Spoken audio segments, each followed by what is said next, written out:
Et salut Pouna! Donc aujourd'hui on va repartir sur un peu de deck building rétro, mais GX cette fois. Donc au programme, le deck de Cyrus, qui est prévu pour affronter à 50% à peu près de win rate contre le deck de Jaden, que je présenterai une prochaine fois. C'est parti! La seule carte de haut niveau qu'on jouera, Armoroid.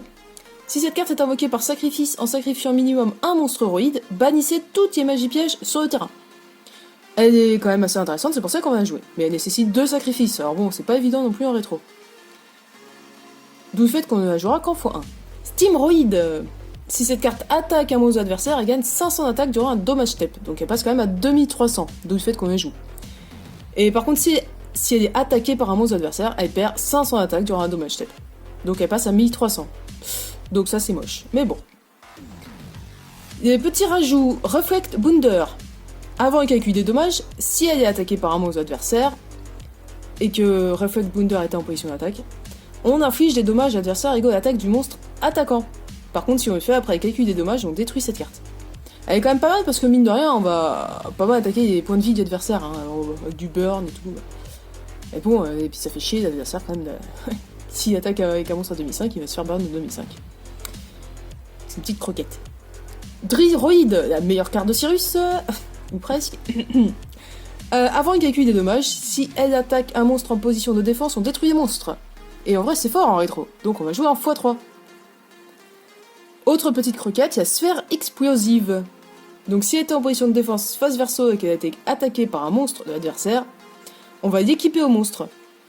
Et durant la prochaine stand-by phase de l'adversaire, on va détruire le monstre équipé, donc déjà c'est bien. Et en plus, si on le fait, on inflige des dommages à l'adversaire égaux à l'attaque que le monstre détruit avait sur le terrain. Donc vous voyez, on burn un petit peu quand même. Jetroid, c'est pas ouf, mais bon. Au moment où elle est ciblée par une attaque, le contrôleur de cette carte peut activer une ou plusieurs pièges de sa main. Il faut bien jouer des roïdes, hein, donc bon, à un moment, on va jouer en x2. Pareil, Patroid, on regarde une carte posée sur le terrain adversaire, et puis voilà, c'est tout. On va jouer en x2. Furtiroid, si cette carte attaque, on détruit une magie piège à la fin de la bataille si on contrôle un autre monstre roïde. C'est un peu bien, mais on va quand même y jouer qu'en x1, c'est bon. À un moment, il n'y a que 1200 d'attaque. 0 de défense, enfin bref. Camion-roïde, si cette carte détruit un monstre adversaire au combat et les envoie au cimetière, on équipe le monstre à cette carte. Et cette carte gagne une attaque égale à la somme des attaques des monstres équipés à elle par cet effet. Cet effet vous le ferez quasiment jamais dans votre vie, hein, mais il y a 2000 de défense. C'est pour ça qu'on joue en x3. Ah ouais, c'est triste, hein. Sous-marin roïde. L'autre meilleure carte de Cyrus, hein. Il y en a que 2 de toute façon des bonnes cartes. Elle peut attaquer directement l'adversaire. Mais alors par contre, les dommages seront égaux à l'attaque d'origine de cette carte, hein, donc vous pouvez utiliser tous les boosts que vous voulez, ça sera 800. À la fin d'un dommage step, si cette carte a attaqué ou a été attaquée, et qu'elle est en vie évidemment, on peut la changer en position de défense. Donc on va jouer en x3, elle a 1008 de défense et elle va attaquer à 800 à chaque fois, c'est assez chiant. Express Roid. Lorsque cette carte est invoquée, on peut cibler 2 monstres roïdes, sauf lui-même, dans le cimetière et les ajouter à la main. Bon, ça nous permet de recycler, c'est pas trop mal, sans être exceptionnel, hein. Il nous faut des roïdes. On va jouer en x2. Gyroïde, bonne carte défensive en vérité. Elle a des stats de merde, mais la première fois qu'elle va être détruite au combat chaque tour, elle n'est pas détruite. Et donc on va jouer en x3. Les épées de révélation de lumière, on ne revient pas dessus, hein. Pendant 3 tours, on est peinard. Limiter Removal, c'est à double tranchant, mais bon, on joue des machines, des fois c'est quand même pas mal, hein. On va doubler l'attaque de tous les monstres machines qu'on contrôle actuellement. Et tous ceux qu'on aura doublé l'attaque, ils seront détruits à la end phase. Des-fusions, ça a un double intérêt. Parce qu'on va jouer contre Jaden va jouer des fusions. Des fusions, on peut utiliser sur les monstres fusion de l'adversaire. On peut aussi les utiliser sur le nôtre, hein, mais...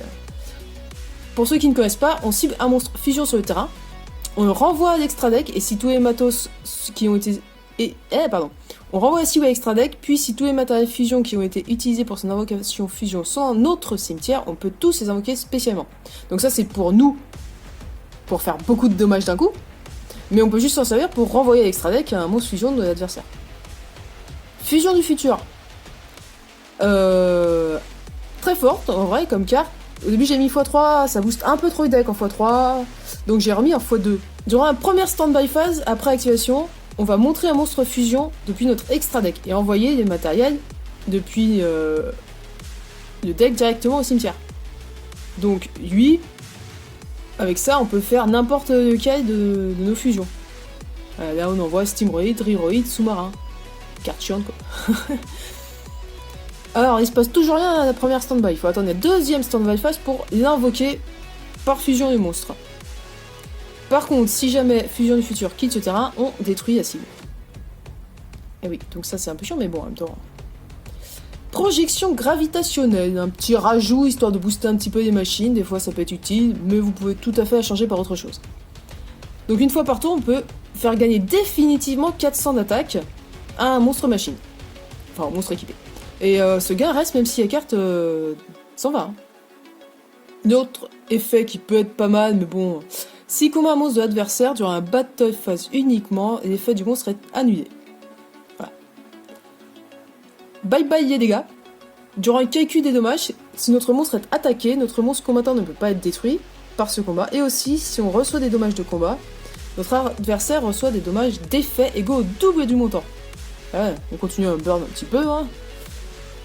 Pioche de défense. Durant un calcul des dommages pendant un tour d'adversaire. Les dommages de combat qu'on aurait dû recevoir deviennent 0 et on pioche une carte. Et tant qu'on est dans la pioche des cartes, en vérité, on va jouer un 3 fois super charge. Lorsque l'adversaire déclare une attaque, tant que les seuls monstres qu'on contrôle sont des monstres roïdes de type machine, on pioche 2 cartes. C'est pas mal, j'ai joué en x3. Toujours pour nous défendre, on va jouer rugissement menaçant. Donc l'adversaire ne peut pas déclarer d'attaque ce tour. Cylindre magique, ça c'est pas mal. C'est quand même... on continue dans le burn, un bon burn, hein, tout le monde aime bien c'est une magique en rétro. Hein. Déjà on annule l'attaque et en plus on burn de l'attaque du monstre. Alors. Fusion nécro, ça goupille super bien avec Fusion du futur. Pour ceux qui connaissent pas, on va invoquer par fusion en bannissant face verso les matériels depuis le cimetière. Alors il peut pas attaquer ce tour, mais c'est une piège, donc on peut utiliser tout à fait la end phase de l'adversaire, ou avant selon les circonstances. Et dispositif d'évacuation obligatoire, on cible un monstre au terrain, on renvoie à main. On va plutôt le faire sur les fusions quand même, parce que ça va faire chier. Alors, les petites fusions. Super Véhicroïde Alliance Furtive. En vérité, moi j'hésite à la jouer, parce que je la trouve un peu forte. Grâce à Fusion du futur, hein, parce que sinon, vu ce qu'il faut pour les faire, vous le ferez jamais. Hein. Son effet, c'est qu'une fois par tour, on peut cibler un monstre non machine face recto sur le terrain et l'équiper à cette carte. Tant qu'elle est équipée avec un monstre par cet effet, elle peut attaquer une fois tous les monstres contrôlés par l'adversaire. Mais par contre, heureusement, si cette carte attaque, son attaque d'origine est divisée par 2. Et en plus, elle est perce def. Enfin, elle a quand même beaucoup d'effets. Elle a quand même 3006, donc au final, même si elle attaque, elle va être à 1008, donc c'est pas ouf. Mais une fois par tour, elle peut quand même équiper un monstre adversaire. Enfin, c'est un peu chiant, on va pas se mentir. Elle a quand même 3000 de def. Donc, enfin, elle est compliquée à passer. C'est pour ça que x1 en grand max, 0 peut-être à vous de voir. Super Véhicroïde méga foreur. Bon bah ça, hein, vous pouvez même la mettre en x3. Hein. 3000 d'attaque. Durant un combat entre cette carte et un monstre en position de défense, on fait du perce def. Donc ça c'est fort, c'est bien. C'est pas cheaté, c'est juste fort. Voilà, 3000 perce def. Lui, si vous l'aimez bien. Steam Gyroïde. Ouais, voilà, 2200, c'est de la grosse merde. Désolé pour ceux qui l'aiment. Thunderoid, 2 monstres machines de même nom, il peut attaquer directement, donc des fois ça peut quand même être pas mal. Hein, Sans dire que c'est les combos du deck, il peut attaquer à 1006, si jamais en plus on a limiteur removal, il peut taper à 3002 direct. On imagine qu'on a fait avec 2 sous-marins, on fait des fusions derrière, enfin, des trucs sympathiques que vous ferez rarement, mais qui peuvent se faire.